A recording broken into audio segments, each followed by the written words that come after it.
साथियों, आज़ादी के बाद 1950 से 1970 तक हमने अपने राष्ट्रीय संतुलन को स्थापित किया। 1970 से 1990 के बीच हम खुशहाल प्रेम और सद्भाव की जिंदगी जिए।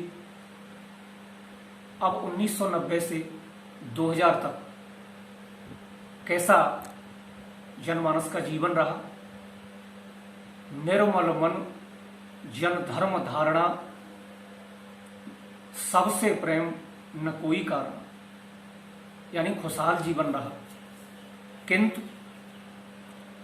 2001 से 2021 का जो समय रहा वो काफी प्रलयकारी समय रहा, जिसमें 100 में से 70% हानियां हुई, 30% लाभ का आकलन हुआ। क्यों? कारण क्या है? कभी हमने विचार नहीं किया। हम अपने मूल कर्तव्यों से भटक गए। 1950 से 2000 के बीच का समय था। वो सद्भाव, वो प्रेम, वो भाईचारा, वो एकता आज देखने को नहीं मिल रही। तब हमारे मकान कच्चे हुआ करते थे, जिसमें 10-10, 15-15 व्यक्ति जीवन यापन करते थे। मकान कच्चे थे किंतु हमारे भाव पक्के थे। आज हमारे मकान पक्के हो गए, पैसा हो गया, लेकिन भाव नहीं रहे। कभी हमने विचार किया इसका जिम्मेदार कौन है? तो इसके जिम्मेदार हमारे समाज के स्तंभ, हमारे बुजुर्ग हैं। उनमें भी कुछ ऐसे बुजुर्ग जो सरकारी ओहदों से या पदों से सेवानिवृत्त हुए हैं। जानते हो, सरकार ने तुम्हें सेवानिवृत्त किया तो किस लिए किया? संपूर्ण जीवन देश की सेवा करते हुए, कर्तव्यों का निर्वाह करते हुए तुमने यापन कर दिया, जीवन को बिता दिया, धन कमाया। आप सरकार ने तुम्हें सेवानिवृत्त किया, जाइए और धर्म कमाइए। लेकिन हम धर्म नहीं, हम एकता नहीं, हम प्रेम नहीं, हम तो छल कपट, द्वेष, दंभ, राजनीति, ऐसी जिंदगी जी रहे हैं।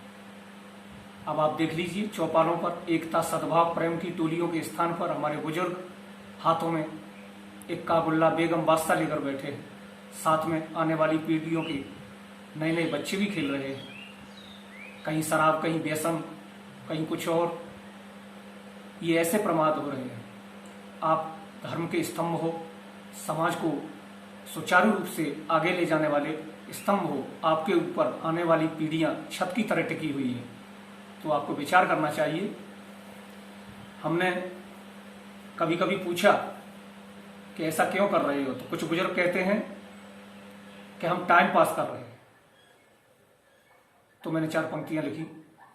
तुम तो टाइम पास कर रहे, 2 तारीख की आस कर रहे। आपको तो सरकार देगी 2 तारीख को। तुम तो टाइम पास कर रहे, 2 तारीख की आस कर रहे, और भूल गए तालीम तरीका, सबका सत्यानाश कर रहे। उम्र दराज हो गए लेकिन बच्चों से बकवास कर रहे। खेल खेल में अपने बोलने की मर्यादाओं को भी हमारे बुजुर्ग कभी कभी भूल जाते हैं। तो उम्र दराज हो गए लेकिन बच्चों से बकवास कर रहे, धर्म क्षेत्र में एक इकन्नी देने पर उपहास कर रहे। तो तुम तो सेवानिवृत्त हो, इनको सेवा करने दो। प्रेम और सौहार्द इन्हें भी अपने दिल में भरने दो। देखिए, पहले